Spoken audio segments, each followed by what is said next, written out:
तो आइए देखते हैं 45 डिग्री का त्रिकोणमितीय अनुपात की वैल्यू कैसे निकालेंगे। ठीक है, और त्रिकोणमितीय अनुपात है इसका मतलब कि एक समकोण त्रिभुज आएगा, क्योंकि त्रिकोणमितीय अनुपात कैसे निकलता है, लंब आधार कर्ण ये चीज़ होता है, और लंब आधार कैसे मिलता है, समकोण त्रिभुज में। तो फर्स्ट ऑफ ऑल हम ये दिमाग में सोचेंगे कि समकोण त्रिभुज बनना चाहिए। ठीक है, तो एक बात बताओ मेरे को, एक त्रिभुज में कितने डिग्री का कोण बनता है, 180 डिग्री। समकोण त्रिभुज में एक कोण 90 डिग्री हो गया, दूसरा कोण अगर 45 डिग्री बोल रहा है,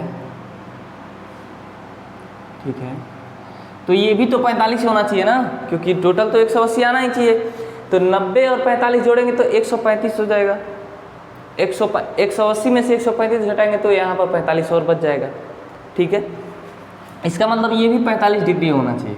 ठीक है, तो थोड़ा सा इसको बेंट कर लेते हैं। ठीक है, झुका लेते हैं इसको भी। Yes, now it is 45 degree. ठीक है, और इसको अब नाम दे देते हैं ABC। ठीक है, कोण A की हम बात कर रहे हैं, ध्यान रखिएगा। ठीक है, अगर कोण A कोण C के बराबर है, कोण A बराबर कोण C है, ठीक है, इसलिए क्या होगा कि जो AB भुजा होगी वो BC के बराबर होगी। ठीक है, इन दोनों का मान जो भी हो आपस में बराबर होगा। यदि इसका मान हम A रखते हैं मानकर और इसका मान A हो जाएगा, ठीक है, बराबर का A मान लेते हैं। ठीक, अब देखो लंब पता है, आधार पता है, तो कर्ण पता चल ही जाएगा। जब पाइथागोरस प्रमेय लगाएंगे त्रिभुज ABC में पाइथागोरस प्रमेय से,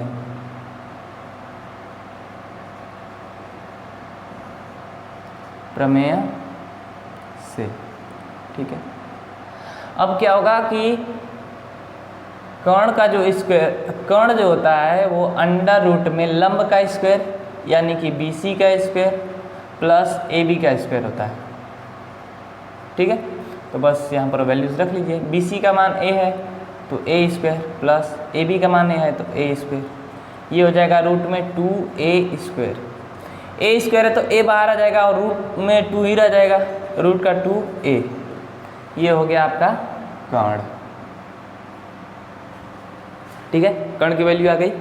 सिंपल था, ज़्यादा कुछ दिमाग लगाना नहीं था, बस आपको ये सोचना था कि 45 डिग्री ये बनेगा तो 45 डिग्री ये भी बनेगा, और जब कोण पता चल गया तो भुजा ये मान लो दोनों भुजाएं बराबर ही होगी। नहीं मानोगे तो भी चलेगा, AB और BC ही रखो लंबाई, ठीक है, तो भी चलेगा, कोई दिक्कत नहीं। ठीक, अब जब लंब आधार कर्ण मिल गया तो हमको मान लिखने में क्या दिक्कत है। अब तो sine cos tan cot cosec sec किसी का भी मान लिख सकते हैं, तो चलिए लिखते हैं। ठीक, ओके,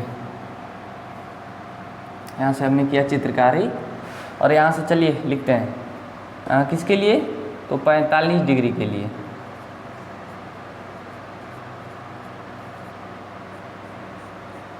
ठीक ना, बताइए साइन 45 डिग्री कितना होगा। पहले देखो, लंब बटे में कर्ण होता है, जो भी कोण होता है उसके सामने वाली भुजा लंब होती है, तो लंब क्या हो जाएगा BC। कोण A की बात कर रहे हैं हम, यहाँ पर हमने लिखा है कोण A के लिए। ठीक है, ये ध्यान रखिएगा, कोण A की बात कर रहे हैं, मतलब रेशियो लिखने में ध्यान रखिएगा, क्योंकि कोण C लेंगे तो रेशियो कुछ और होगा लेकिन मान सेम ही आएगा। ठीक है, साइन 45 डिग्री बराबर, देखो कोण के सामने वाली भुजा क्या होती है, लंब, तो लंब क्या हो गया BC और कर्ण AC। BC का मान है A और AC का मान है रूट का 2A। A से A कैंसिल हो जाएगा तो क्या बचेगा, 1/√2। ठीक है, सिंपल था।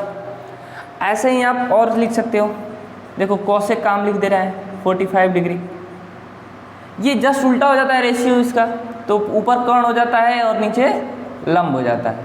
ठीक है, तो रूट का 2A और बट्टे में ए से ए कैंसिल √2। यही होता है व्युत्क्रमानुपाती होते हैं, साइन और कोसेक, टैन और कोट, कॉस और सेक व्युत्क्रमानुपाती होते हैं। तो जस्ट उसका रेशियो चेंज हो जाता है, नीचे वाला ऊपर, ऊपर वाला नीचे आ जाता है। ठीक है, cos 45 कितना हो जाएगा, फटाक से बता दीजिए। cos लेंगे तो आधार हो जाएगा, जो कोण होता है उसके संलग्न भुजा आधार होती है, तो ये संलग्न भुजा AB हो गया, यानी कि AB बटे में AC। AB का मान A और AC का मान √2 है। A से A कैंसिल, यहाँ हो जाएगा 1/√2।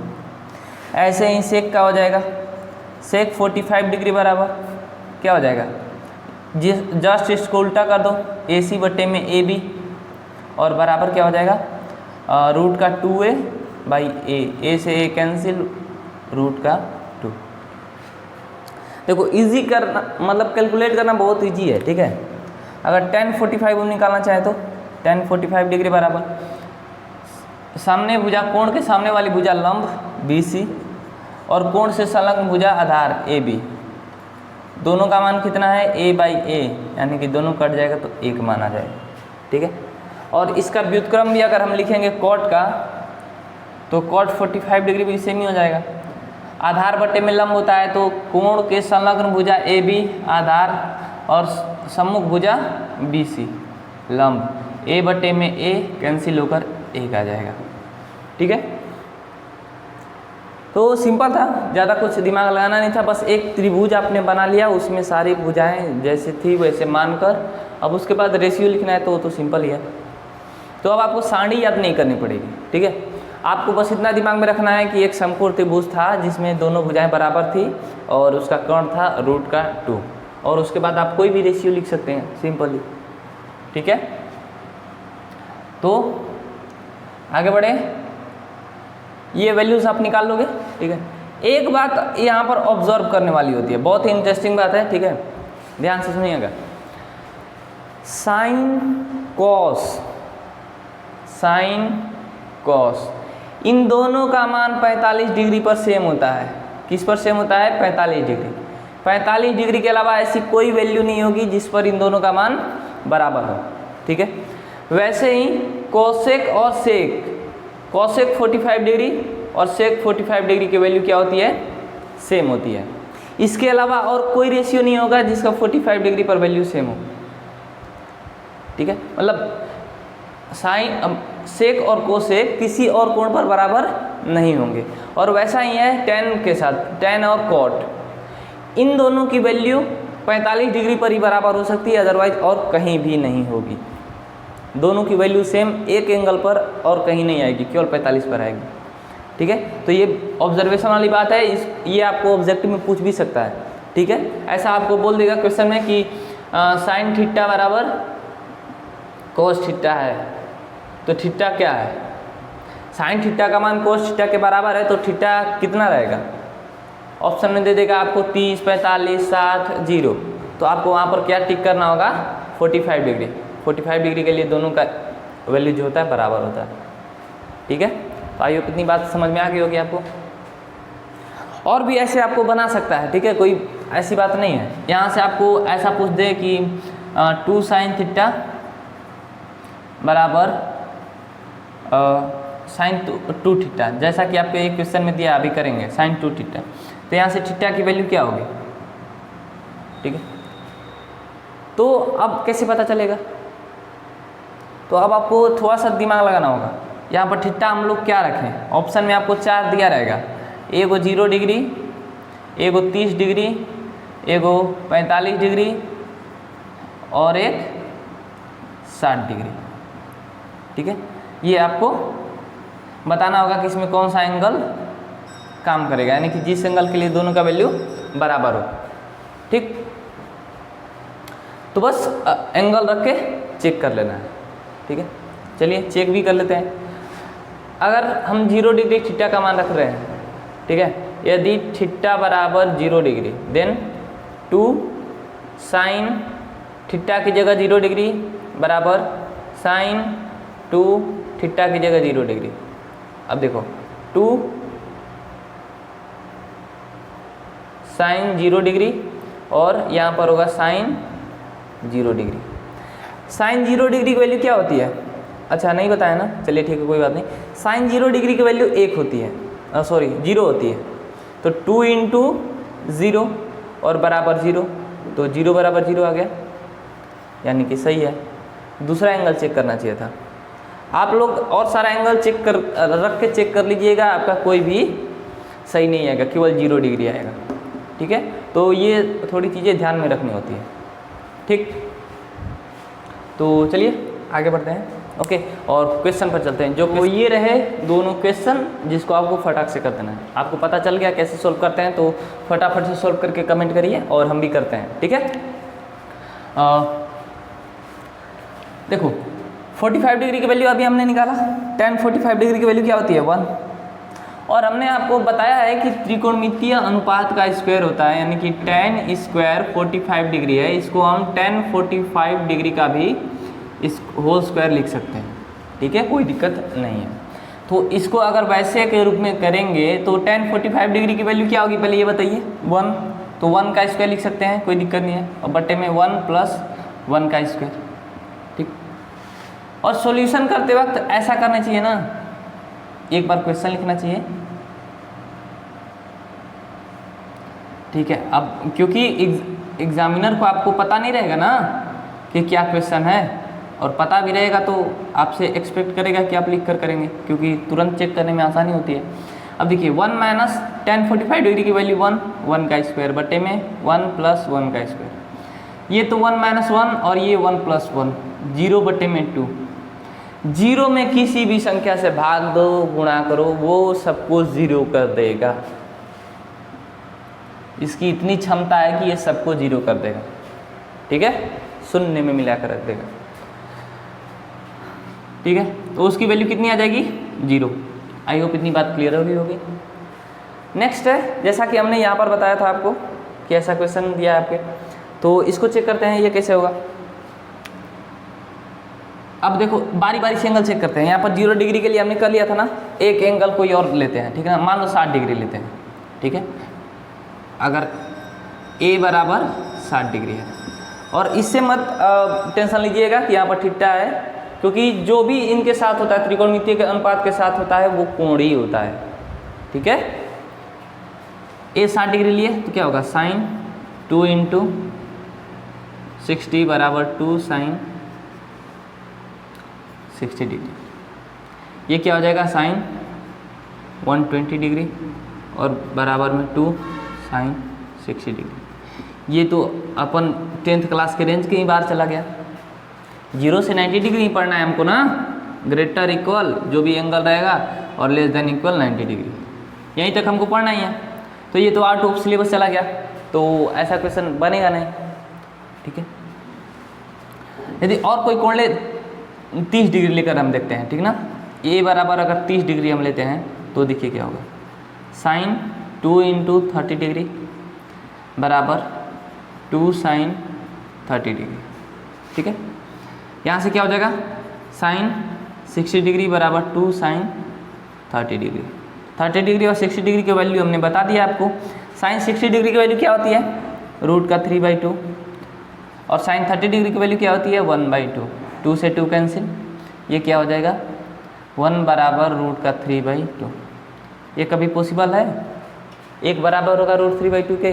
कभी नहीं होगा।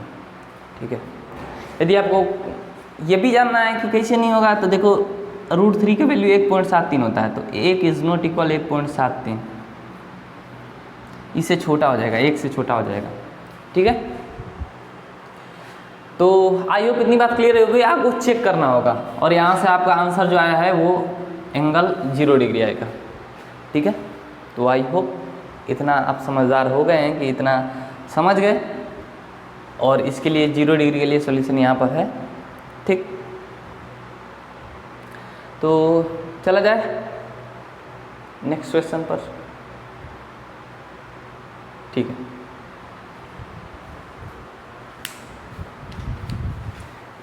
साइन 120 डिग्री को 90 + 30 लिख सकते हैं।